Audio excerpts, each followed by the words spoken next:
Olá, aqui é o professor de Prática Jurídica Civil, Carlos Augusto. E vamos para mais um vídeo.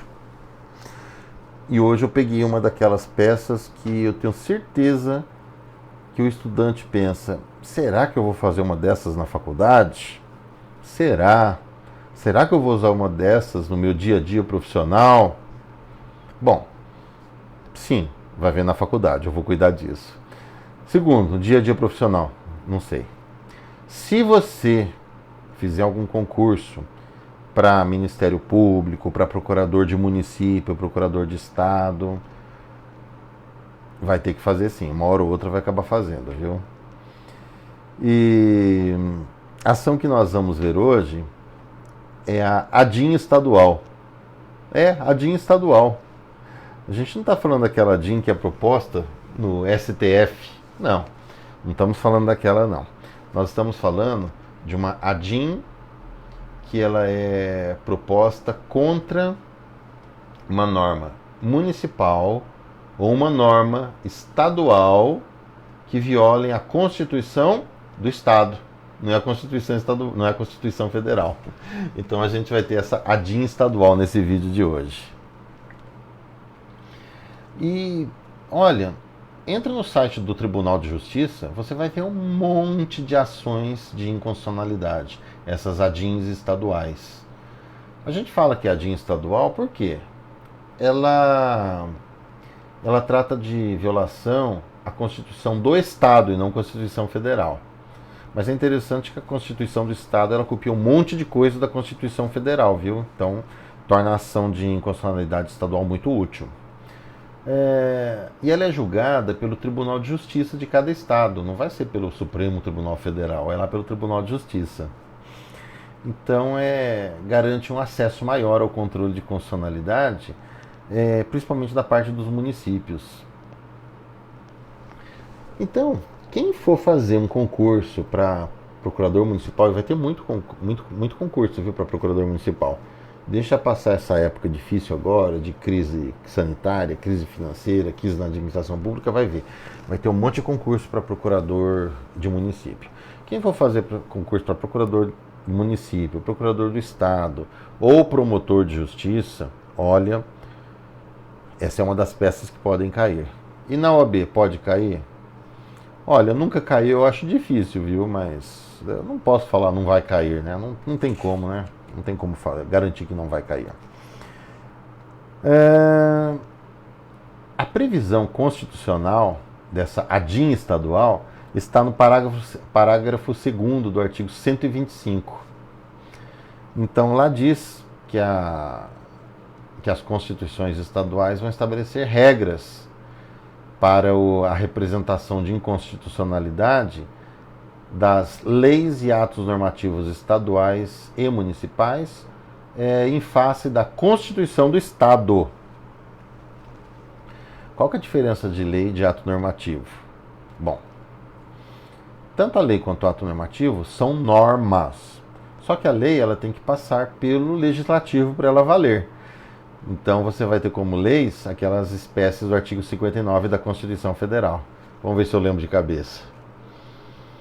Emenda à Constituição, lei ordinária, lei complementar, lei delegada, resolução legislativa, decreto legislativo e medida provisória. São 7.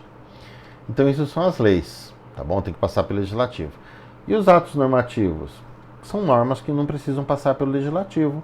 Então você vai ter, por exemplo, um decreto do governador ou do prefeito. Você vai ter uma resolução da autarquia municipal, não resolução legislativa, tá? Resolução da autarquia, tá bom? Uma resolução, você vai ter uma ordem de serviço, você vai ter uma instrução de serviço. Então essa aqui vai ser a norma que pode guardar inconstitucionalidade. Então não passa pelo legislativo. Então lei é a norma que tem que passar pelo legislativo. Ato normativo é uma norma que ela é editada sem ter que passar pelo legislativo. O próprio executivo ele pode fazer isso autonomamente. Bom, então, essa ação de inconstitucionalidade, você não vai encontrar estudando o Código de Processo Civil. Não vai. Não está lá no Código de Processo Civil. Sabe onde você vai encontrar? na Constituição do Estado. De que Estado? Do seu Estado. Não sei se é São Paulo, se é Paraná, se é Acre, onde que é. Mas na Constituição do seu Estado que você vai ter regras sobre essa representação de inconstitucionalidade, que é a ação direta de inconstitucionalidade, né? A ADIM. A gente conhece por ADIM. A gente fala só ADI e tal, tudo bem, dá na mesma. Então a Constituição do Estado, basicamente, ela vai estabelecer quais são os legitimados. Então, a Constituição de um Estado pode ser diferente de outro. Mas, de uma forma geral, elas vão prever que o legitimado vai ser o governador, vai ser o prefeito, vai ser o procurador-geral de justiça, né, que é o chefe do Ministério Público Estadual, e poderá prever outras situações, né? Mesa da Assembleia Legislativa, mesa da Câmara de Vereadores. Quando a gente fala mesa, não é o móvel, tá?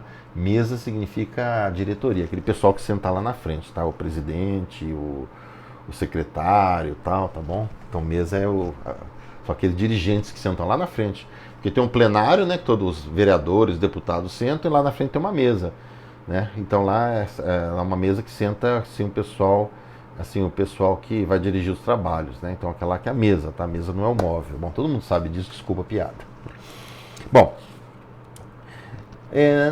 no caso do Estado de São Paulo, o artigo 90 da Constituição Estadual é que estabelece quem são os legitimados. Mas de uma forma geral, o prefeito é legitimado, de uma forma geral, a mesa da Câmara é legitimada, o governador de Estado, a mesa da Assembleia Legislativa, o Procurador-Geral de Justiça, o Procurador de Estado, nem sempre, mas também é um possível legitimado. Então é a Constituição Estadual que vai definir quem entra com essa ação, tá bom? E essa ação a gente pode usar como parâmetro a Lei Federal 9868 de 1999. Essa lei, ela estabelece o procedimento da ADIM no caso do Supremo Tribunal Federal, as ADIMs propostas perante o Supremo. Ou seja, o controle da Constituição, o controle de constitucionalidade da perspectiva da Constituição Federal. Então você vai ter a ADIM, você vai ter a ADIM por omissão, você vai ter a ação declaratória fiscal e você vai ter o ADPF, arguição de descumprimento de preceito fundamental. Então essa lei aqui, ela é interessante, ela estabelece assim regras e nós podemos usar emprestadas, por analogia, algumas dessas regras.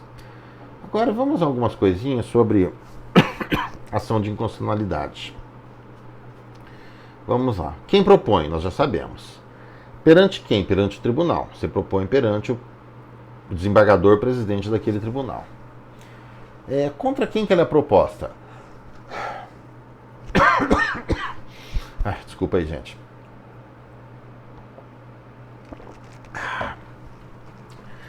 Não se trata de uma ação proposta contra alguém obrigando alguma coisa, porque afinal o tribunal vai declarar inconstitucional a norma ou constitucional. É uma faca de dois gumes, viu? Às vezes você acha que vai achar uma inconstitucionalidade, você encontra uma declaração de constitucionalidade, viu? Uma faca de dois gumes essa ação. Então, quando prepara a petição inicial, pode só colocar, vem entrar com representação de constitucionalidade com relação à lei tal, à norma tal. Não precisa nem colocar aqui um sujeito passivo. Mesmo porque não se trata exatamente de um sujeito passivo, não é? Por isso que fala representação de constitucionalidade. Agora, se quiser colocar alguém, você vai colocar quem participou da redação da norma. Quem que é? O Poder Executivo e Legislativo. Então, vamos supor, o Procurador-Geral de Justiça, que é o chefe do Ministério Público Estadual, entra com uma ADIM estadual contra uma lei do município. Contra quem que ele pode colocar no polo passivo? Ele vai colocar a Câmara Municipal e o município. Certo? Então, o Legislativo e o Executivo. Então vai colocar os dois. E se colocar só o Legislativo? Tudo bem, não tem problema. O Executivo vai acabar sendo ouvido também. E se entrar só contra o município e não falar da Câmara? Também tudo bem. A Câmara vai ser ouvida também, tá certo? Então é mais uma forma de você expor. Você pode não colocar nenhum legitimado. Você pode colocar nenhum legitimado passivo. Nenhum sujeito passivo, quer dizer. Certo? O que a Constituição Estadual ela ela estabelece são os legitimados ativos que entram com a ação.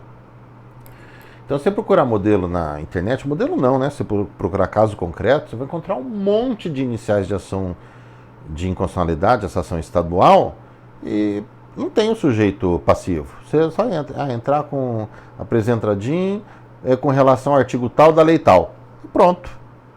Mas se quiser mencionar, coloca o legislativo, coloca o executivo. Se for, por exemplo, o prefeito que entra com essa ação, ele pode deixar em branco o sujeito passivo, ou pode entrar com a admissão contra a Câmara Municipal também.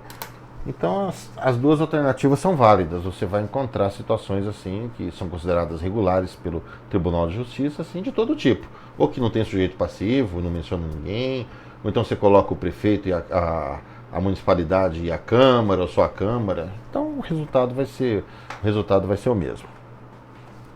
Um outro detalhe, quem julga é o Tribunal de Justiça. Mas onde dentro do Tribunal de Justiça? É o chamado órgão especial. É o órgão especial que representa o plenário que vai julgar a ação de inconstitucionalidade estadual. Esse órgão que vai julgar, órgão especial. Professor, você como procurador municipal já preparou ações desse tipo? Já, um monte. Já preparei sim. Um outro detalhe, você pode pedir a medida liminar. É interessante que, segundo o Supremo Tribunal Federal, a medida liminar, no caso da ação de inconstitucionalidade, pode ser essa estadual, pode ser a ADIM, né, que é julgada pelo STF, a liminar, ela não depende de periculum in mora, depende só do fumus boniuris. Então só depende da plausibilidade do direito que está sendo invocado. Inclusive, eu já vi caso, que o Supremo Tribunal Federal ele demorou 10 anos para apreciar e conceder uma liminar. Certo? Então não existe chamada, você não precisa, você pode até argumentar, mas não precisa falar sobre o periculum in mora, tá certo? O periculum in mora ele não é determinativo para a concessão da medida liminar. Se tiver uma situação de periculum in mora mesmo, essa lei tem que ter vigência suspensa, porque senão tem um dano social muito grande. Pode colocar, não tem problema. O que eu estou dizendo só é que não é requisito essencial para a concessão da medida liminar em controle concentrado de constitucionalidade. Então você pode demonstrar apenas o fumus boniuris. Não tem necessidade de demonstrar o periculum in mora. Mas se for o caso, você pode, se quiser, tá bom? Um outro detalhe é a decisão. O que a decisão do tribunal vai... O que a decisão vai conter? Qual que vai ser o julgamento da DIN? Bom, ou vai declarar inconstitucional, ou, ao rejeitar a ação de inconstitucionalidade, vai declarar constitucional. E a declaração de inconstitucionalidade ela pode ser modulada, ou seja, o tribunal ele pode dizer que se aplica para algumas situações apenas, ou que se aplica depois de uma determinada data, ou que se aplica em algumas, ou que se aplica de acordo com algumas interpretações daquele dispositivo legal, e pode vedar alguma interpretação. Então, a decisão do tribunal, muitas vezes ela vai ter uma modulação. Quem estiver advogando para a Fazenda Pública, quem estiver advogando assim, tiver interesse numa ação de inconstitucionalidade, observe bem o acórdão do tribunal, se ele não precisa de alguma modulação. Porque às vezes o acórdão apenas diz, inconstitucional. Mas não diz, efeito ex tunc, que é retroativo, ex nunc, ele não fala nada. Se não fala nada, entende que é retroativo. Às vezes o retroativo pode causar um prejuízo muito grande. Por exemplo, ela declarou inconstitucional um dispositivo lá que fala para pagar uma verba para o funcionário, será um adicional qualquer. Se você entender que tem efeito retroativo, quer dizer, então vão cobrar dos funcionários os últimos 5 anos que eles receberam. Você quebra os funcionários tudo, eles não aguentam. Então, muitas vezes, a decisão da ação da ADIM, ela é modulada. O que é modulada? Quer dizer que o tribunal vai estabelecer algumas regrinhas de aplicação, ou no tempo, ou para determinadas situações práticas. Isso que significa modulação, viu? Tem gente que fala, o que é modulação? Modulação é isso. Modulação é esclarecer as condições de aplicação de uma decisão no controle, uma decisão que foi proferida no controle de constitucionalidade. Bom, feitas essas observações, lembrando que a nossa aula, ela, antes de mais nada, é de prática, não é? A gente deixa os detalhes para os outros professores, o de constitucional em especial, sobre isso. E vamos fazer um modelo, vamos fazer um modelo. Se você for fazer um concurso público para procurador do município, procurador do estado, Ministério Público, você já vai saber mais ou menos, hein? Você não vai estar perdido, não. Você vai ter uma base, pelo menos. Vamos lá, então. Vamos pensar numa lei municipal. Quem está entrando com a ação é o prefeito. O procurador vai assinar com ele, é claro, né? Vamos pensar assim, vamos dar um exemplo desse, tá? Vamos dar um exemplo desse. Vamos lá, então, pessoal. Endereçamento é para o desembargador, tá? Então vamos lá. Excelentíssimo senhor doutor desembargador presidente do Tribunal de Justiça do Estado tal. Vamos pular umas 10 linhas. Vamos colocar agora, vamos lá. O prefeito municipal de tal cidade, acompanhado do procurador municipal que subscreve, com fundamento no artigo 125, parágrafo 2º da Constituição Federal, vem ajuizar a presente ação direta de inconstitucionalidade em face da Câmara Municipal de tal cidade. É da minha cidade, né? Em relação à lei municipal número tal, publicada em tal data, cópia em anexo, vírgula, pelos motivos que passa a expor. 2 pontos. Esse é o preâmbulo. É um bicho de 7 cabeças? É um negócio de outro mundo? Não. Simplesinho. Como toda petição. Agora, dos fatos. O que você vai fazer aqui na parte dos fatos de uma ação de inconstitucionalidade? Aqui, basicamente, você vai falar sobre a edição da lei. Então você vai dizer, ó, essa lei tal, ela foi publicada em tal data, ela estabelece isso, isso, isso, você transcreve os artigos, né? Se for uma lei extensa, se você estiver questionando alguns artigos apenas, você vai transcrever aqueles artigos. Você pode contar a historinha da lei, porque que ela foi publicada. Então, dos fatos, certo? Eu falaria mais ou menos assim, dos fatos. A lei municipal número tal foi publicada em tal data e dispõe sobre isso, isso, isso, isso, isso.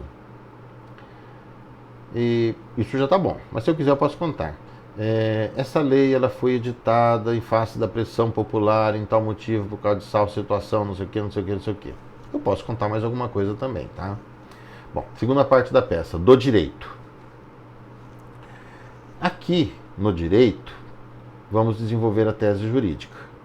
Eu sempre gosto de começar essa parte do direito com uma afirmação retumbante, mas não quer dizer que todo mundo precisa fazer isso. Mas eu começaria mais ou menos assim. A lei municipal número tal, ela viola a Constituição do Estado em tais e tais artigos. Ponto. É contundente. Aí, o que a gente vai passar a fazer nessa parte da peça do direito? Desenvolver a tese jurídica. Olha, a Constituição do Estado estabelece assim, assim, assim. A lei municipal prevê assim, assim, assim. Esse dispositivo da lei contraria a Constituição Estadual em tal ponto. Olha o que a doutrina fala. Olha, nós já tivemos julgados nesse sentido. É importante porque o que tem de coisa que já foi declarada inconstitucional pelo Tribunal de Justiça, antes de entrar com uma ação dessas, dá uma olhadinha, de repente tem alguma coisa lá, algum precedente que vai servir, viu? E vamos pedir também uma medida liminar. Não tem necessidade de você falar periculo e mora e fumus boniuris. É só o fumus boniuris. Se tiver alguma situação que você acha que compensa, sei lá, você está combatendo uma lei que vai causar queda na arrecadação, você pode dizer, olha, tem um perigo in mora aí, porque vai causar queda na arrecadação. Sei lá, uma lei que concede isenção, alguma coisa assim, vai causar queda na arrecadação. Bom, nesse caso você pode colocar o perigo in mora. O que eu estou explicando só é que o perigo in mora não é necessário constar no pedido de liminar. Ele não é um requisito que o tribunal vai considerar essencial, tá bom? Então, se quiser só colocar o fumus boniuris, pode. Isso é muito importante. De repente você tem uma lei lá que já tem 20 anos e o prefeito resolve questionar agora. Ué, você vai colocar o quê de perigo in mora? Já está em vigor faz 20 anos, né? Você fala só sobre fumus boniuris. Então, vamos lá. É pertinente a concessão de medida liminar para suspender os efeitos da lei que está sendo questionada. Isto porque, conforme acima explicado, essa lei, ela escancaradamente, ela viola a Constituição do Estado em tais e tais artigos. Ponto. Acabou. Ah, eu quero colocar alguma coisa também sobre o perigo in mora. Pode colocar. Pode colocar alguma coisa assim. A vigência dessa lei tem causado queda na arrecadação municipal e trazendo prejuízo aos cofres públicos, blá blá blá. Aí você vai desenvolver a história de acordo com o seu caso concreto.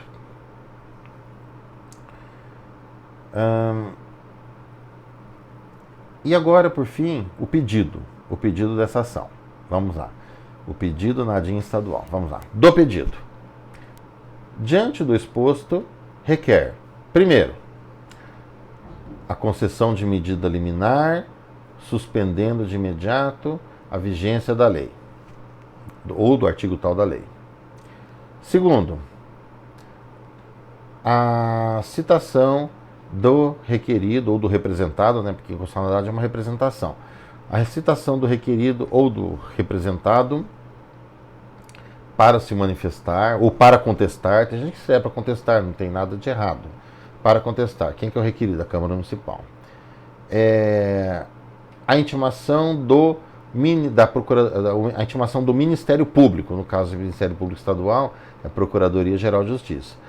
Então seria a intimação do Procurador-Geral de Justiça para se manifestar. Ele vai ser o custos legis, não é? Vai ser o fiscal da lei, então vai dar parecer, igual se fosse um mandado de segurança. Por fim, a declaração de inconstitucionalidade de tal lei, da norma discutida. Honorários não vai ter, custas processuais não vão ter também. Instrução também não vai ter instrução. E por fim você coloca o valor da causa, atribui-se à causa o valor de tanto. Aí é um valor estimado, né? Você coloca R$1.000, R$2.000, se for um exame do OAB você coloca XXX, né?